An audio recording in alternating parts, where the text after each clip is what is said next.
Hello, everybody, and welcome to the second edition of Indoor Voices. I'm Fiona Queen, and with me today, two very special guests. This is Tammy McCann, artist in residence and vocalist, and extraordinarily gifted and wonderful vibraphonist and concert artist, Joe Locke. Thank you both for being with me today. It's great to be here, Fiona, and great to see you, Tammy. Great to be here with you guys. So I wanted to find out. This is how we're doing it these days, isn't it? This is how we're doing. This is as close as we get. You know? This is as close as we get. I want to reach out and hug you. I feel like you are, so it's good. Yes, yes. Joe, I want to find out where you are. To let everybody know where you are and how things are going in the current condition. How are you managing? Fiona, you know, it's interesting. After living in New York City for 35 years, 5 years ago, I bought a little historic schoolhouse in Middletown, New Jersey, about an hour south of the city. And I've been in this kind of pink cloud of bliss ever since I moved in here. It's a real change of venue from New York. And I've thought many times since the pandemic hit, how lucky I am not to be in the heart of the city anymore.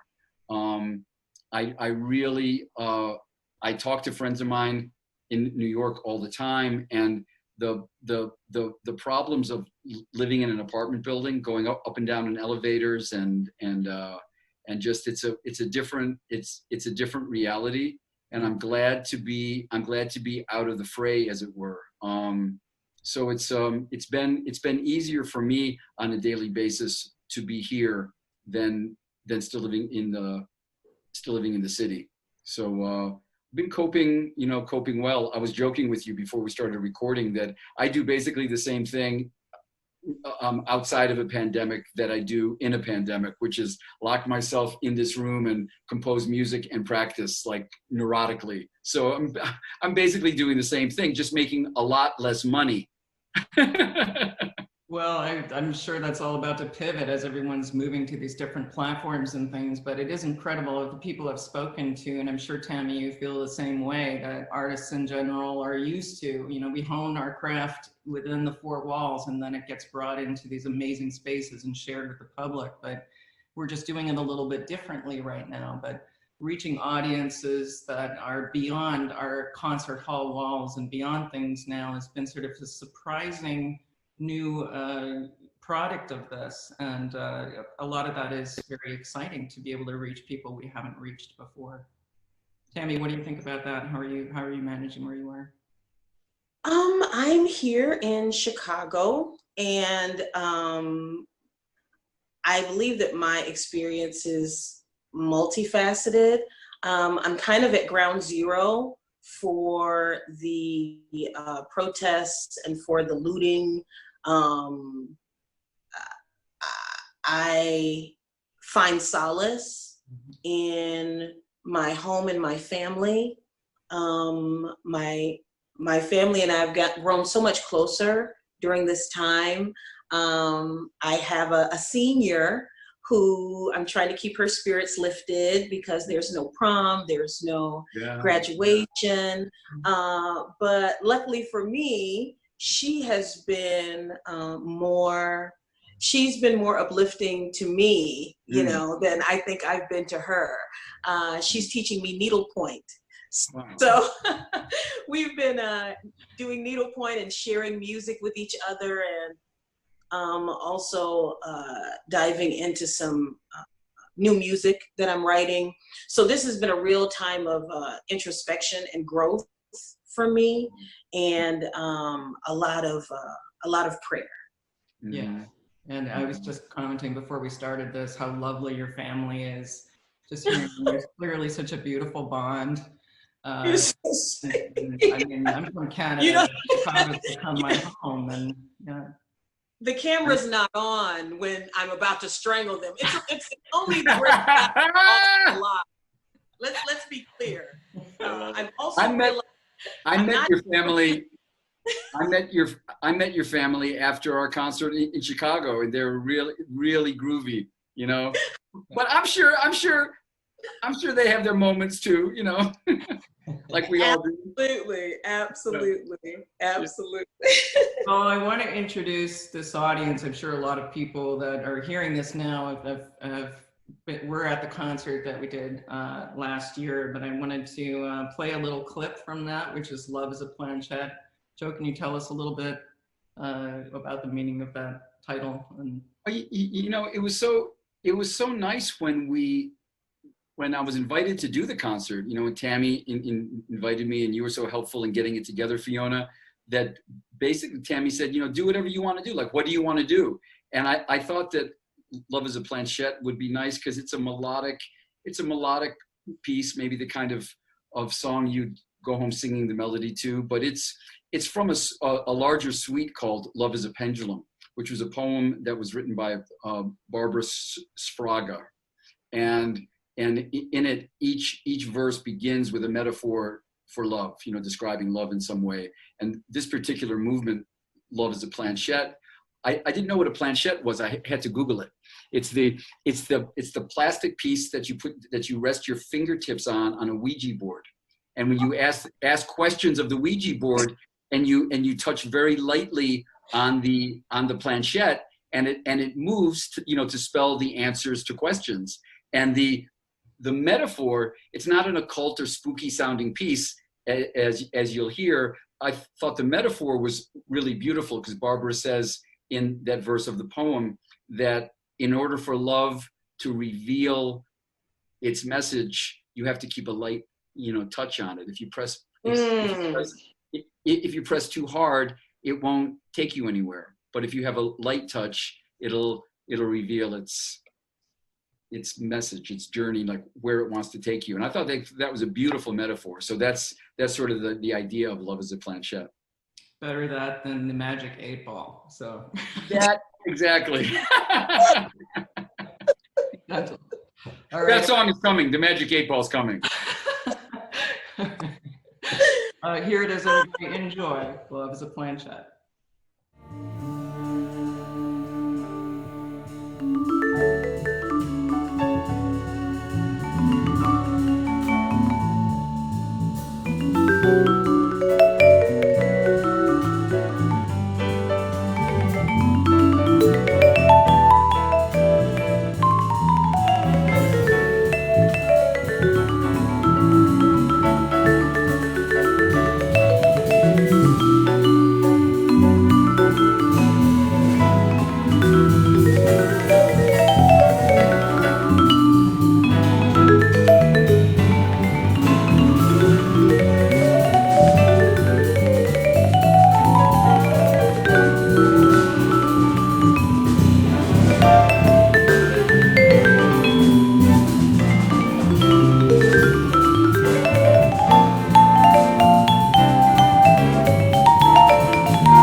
so we're back again, and thank you very much. And I really enjoyed, this is bringing back so many wonderful memories for me, and I'm sure for you, of that wonderful concert.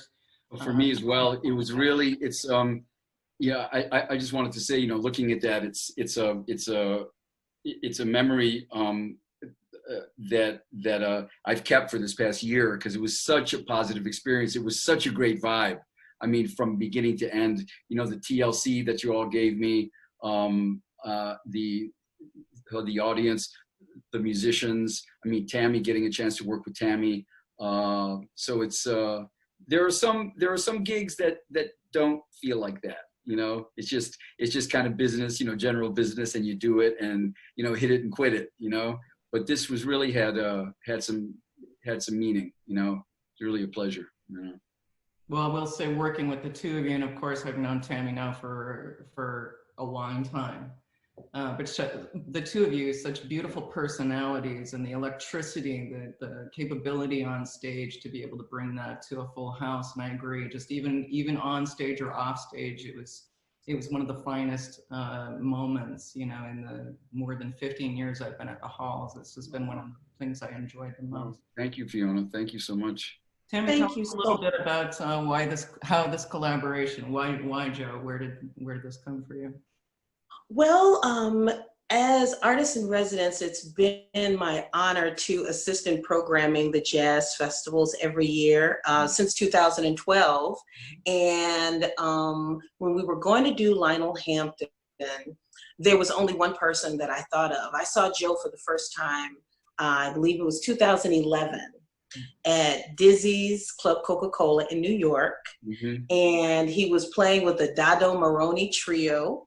Mm-hmm. And, I've always been a huge fan of the vibraphone, but the way he just elevates off the stage, and all of his musicality and all of his passion just flows through those mallets out to you in the audience. And so then, just by happenstance, we got the opportunity to work together at a tribute concert for a dear friend of ours who had passed away. Yes. And that's when we got to personally meet. Yes. And again, that energy, and now I got to see the vibrance of his personality and of his spirit. And so when the opportunity came to do this tribute, there was only one person that I felt could really not only bring vibrance to the subject matter, which was Lionel Hampton, but also really elevate and take the listener on a journey that was really powerful. And I'm so glad that we got a chance to connect. Just a really, I'm going to talk about him like he's not here. Yeah. Just such a fun, funny, vibrant, easygoing, easy to work with. Just as he said, there's sometimes when engaging with artists, depending on the gig, can be a challenge, but real seamless and effortless individual to work with. And I love to bring in and be able to play with our jazz faculty. Again, seamless is the word I use. And we put together, a small string ensemble to accompany these things. And every time that you're in collaboration together and with the strings, it just seems to me like the whole Music Institute comes together in this collaboration on stage. Well, that's really, I'm sorry. No, I was just going to say that thank you for your kind words, Tammy, but I have to say, I'm not always that easy to work with. And if you ask some other people, I've had some oil and water, experiences. And if things aren't, sometimes I can get a little head buddy, if I'm not happy with the circumstances of the situation. But it wasn't the case. There's something about me, just to talk about process. I need to feel ready for the performance, and that has to do with preparation. and working with you, I get a sense that you're very professional in the lead up to the concert, and you were very professional about preparation and about what do you want to play, what instrumentation do you want. Let me make sure everyone has their parts. How do you envision the concert being programmed? So by the time I showed up at the first rehearsal, I felt like I felt ready because you were ready. And that makes a big difference to me. It allays my anxiety. If I know what we're going to do, it enables me to work on the music, to prepare, and it helps me to do a better concert, and it helps me not to get into that headbutt kind of thing, because when I get anxious, that's when I can get, but it was a relaxing experience. And Fiona, you were a big part of that, because I remember feeling like, wow, what good people, like what a cool person Fiona is, but it wasn't just being that you were a nice person, you were also like really professional and really, helped the cause of a good concert being the end result of all of this. Very kind, and I just say when the collaboration is so easy on stage and so relaxed, and the music is allowed to just go, that takes my anxiety and thing out of it. So it could have been easier. And on that note, I just wanted to add that, all of this comes together. All of this makes sense because of the vision of Mark George, our executive director. He saw the synergy between classical and jazz, and he wanted to make sure that that was center stage during his tenure at the Music Institute. And one of the things that keeps me excited about programming each year is his dedication to that seamless connection between jazz and classical music. So the strings add such a lush and beautiful foundation to the music that we're able to create. And I'm really excited. Working with someone, like our conductor in residence, and Jim Setapin, who is able to, on very little rehearsal time. I mean, sometimes I feel guilty, saying, can you do this in X amount of minutes? But his preparation, like the two of you, is always on top of it to such a degree and such a level that by the time you get to that moment, it's enjoyable and not stressful. It's prepared and it's ready. Yes. So I agree. And absolutely. Note, I want to talk about this in the way the collaboration. There was something very spontaneous and so sweet about the duet that you played together. The very thought of you last year. That's a memory. I'm going to keep that memory for the rest of my life. There was something about that, Tammy. If you remember, we didn't rehearse that. We didn't even really talk about it. It was just we played, and it was one of these moments that some magic happened just through the chemistry. And those are those moments that as musicians, that I live for, when that happens. And I think it says a lot about this woman right here, because she is the real deal. And she has this maturity of like when to come forth, and when to hold back. And it was just a great experience. Just a really great experience. And that's a wonderful memory for me.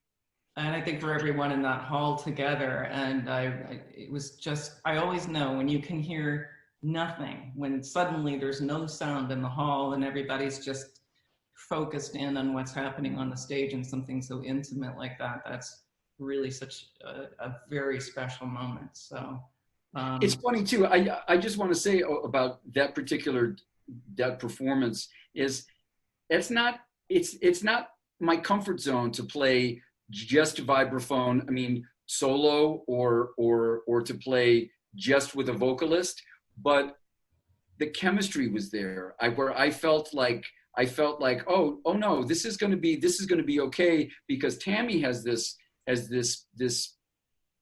there's a, how can I put this? There's a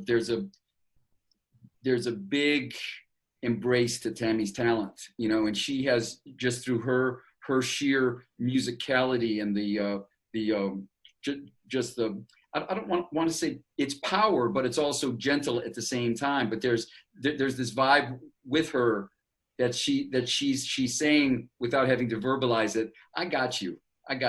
This is okay. You know, I got you. And so I felt like no matter what I do, it's going to be okay because Tammy's got me. You know, she's gonna, you know, and it felt like that. You know, so that's a rare thing. I experienced that with, you know, with the certain pianists. I experienced it with certain musicians who I feel like that we're speaking the same language, which is not always the case. So I just wanted to express that.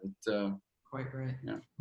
Yeah. Well, I'd like to add, that's exactly how I felt. As a matter of fact, as you listen to the piece, Joe inserts in his solo a completely different song. Oh, okay. That really, it just makes the song just blossom. And I didn't know when it was going to start. I knew he was going to start, but I didn't know when it was going to end, right? I'd never heard the song before. So it was really an energy exchange, and also just the natural flow of what the ending was going to be. And as a vocalist, having I don't often, as you said, I don't often play with just vibraphone. Right, sure. But his ability to really just lay out for me the chord changes, and he just just so gently handed it to me. And so even though I didn't even know the song that he was playing, you know, it was really comfortable for me to flow into I knew exactly when I was supposed to flow into my space, emotionally and musically. Oh, that's cool. That's great. Those are two artists in conversation. And so now I want everybody else to enjoy that. Here is The Very Thought of You.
So I think we can all see, you know, talking about that collaboration and speaking to the two of you, just what wonderful artistry and just how special, again, looking at where we are right now, the live, the ability to communicate one-on-one in a beautiful hall like Nichols Concert Hall. Beautiful hall, beautiful sound. Mm-hmm. Yes, yes, the sound was amazing.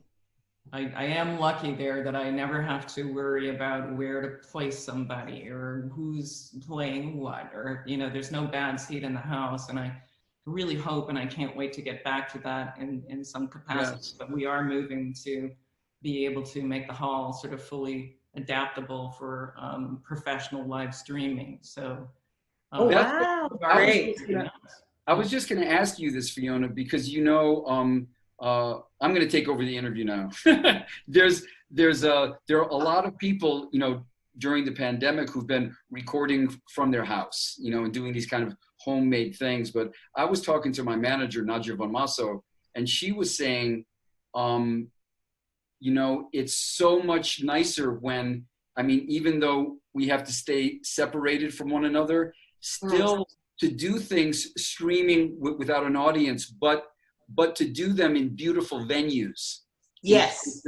In places where instead of doing them from, you know, from home, and you have a little camera and you're in a, you know, four different people in 4 different locations, it's still the ability to still do streaming things, but from these wonderful venues like your venue, I think is, and whenever that's possible, I think it's really puts things on a different level, you know? yes, yeah. Absolutely. So, and for you, Tammy, for a voice, I mean, you want the, I mean, I can hear your voice in the hall right now. Just, you know, I can hear it. Yeah. Beautiful. One of the things that first affected me when I first came to Music Institute is that space. To have that space is such a gift. It's a gift to the artist. And as with my classical foundation, that's one of the things that I always do. Immediately, every time I walk in there, even if I'm just going for a meeting or something like that, I kind of peek in and go, you know, just for fun, just for fun to hear the acoustics and, you know. You know, I do too, but it doesn't sound as good as when That's so great. That's so great. But it's a gift. It's a gift. All of you are, you know, and the way that the way that the space is just well kept. And when I say well kept, I mean everything is prepared and ready for the artist to share their art. You know, I was talking to a friend of mine. Her name is Carmen Lundy, wonderful singer and composer, lyricist. And, you know, it was kind of in the beginning, a month into the sequester, everybody being sequestered. And I was kind of, you know, singing my tale of woe and like, wow, what are we going to do? And she was like, Tammy, you know, we as artists, as musicians, we mark space and time with our art. Mm-hmm. And I was like, wow. And she said, and when everything opens up, the public will be waiting for us. They'll be waiting for us to uplift them. They'll be waiting for us to take them away from, you know, how they've been, you know, closed off from each other, from just nature, and that's our job. So go within. She said, just go within and just be ready for when it opens, because everyone will be waiting for us, you know. And that was, I just felt like that was really so profound, and it's really what I needed to hear at that time, because, you know, we are energy exchangers, you know. As musicians and artists, we create, and then we, you know, we want to know how you guys feel about it, So actually having this opportunity to be digital is not just a gift for the listeners. I feel like it's a gift for the creator as well. Quite a couple of things about that. One is that I mentioned Thomas Merton earlier before we came online, and he said something to paraphrase. He said it's in here because he lived a hermetic existence, for much of his life. But he said it is in solitude where I can begin to learn how to truly love my brothers and sisters. Mm. And so you try to look at that as a positive, and it's the paradox of in being alone to teach us how to be in community with one another, And the other thing about this sort of like holding pattern that we're in as artists is there was a beautiful introduction that was written to the best essays of 2016.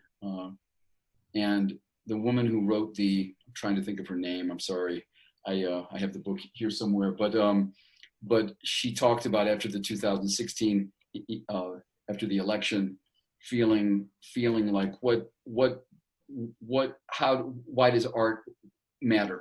Why does the essay matter? This was, and she said, I didn't feel like the only thing that mattered was going into the streets and putting my body into the street, and to represent, and then she gives this real beautiful, eloquent essay on why art matters, and that we're reporters in the field. And there's a lot, while this pandemic is going on, there's a lot of tumult. There's a lot of stuff happening in the country. It's a tinderbox, and there's, as artists, we have are going to have a lot to say about that. And it's important that we do in whatever way we choose to do it, because we are reporters in the field, and I love looking at it in that way. So anyway, it's an important time. It's an important time now. So we'll see what the near future brings. Art is emerging as it always should, through difficult times, also through good times, but through difficult times, art is never held back. It always becomes a voice, and we witness that voice and we act on that voice. And it's a privilege to be in this community of thinkers and artists and people that really, as you just said, that you can say it with poetry, and you can say it from the heart, and you can say it through your art, and that's critical at this time and so appreciated. And I think it's true. The best art emerges not in times of perfect conditions, but art emerges from the very mess of life itself. And we're certainly in a mess now. And a lot of beautiful art is going to emerge from this. Like Phoenix, yeah. Yeah, like I'm not sure if it was Maya Angelou who said it. I'm probably wrong. Toni Morrison, did she say it? That's the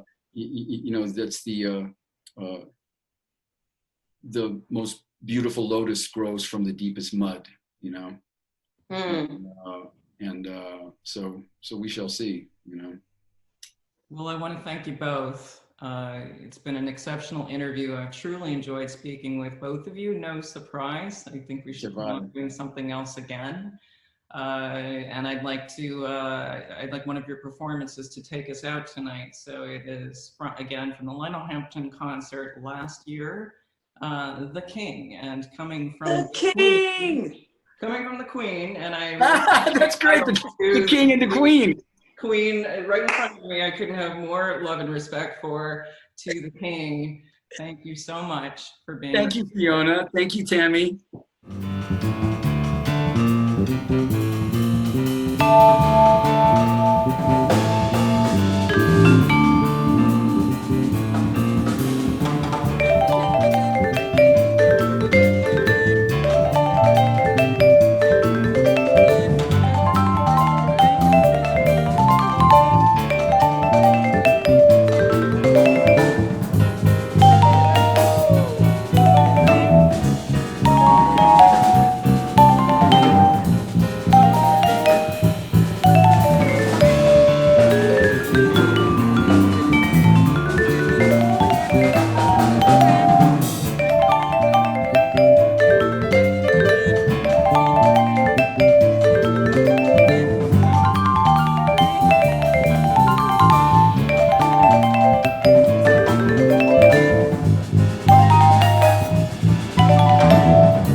you.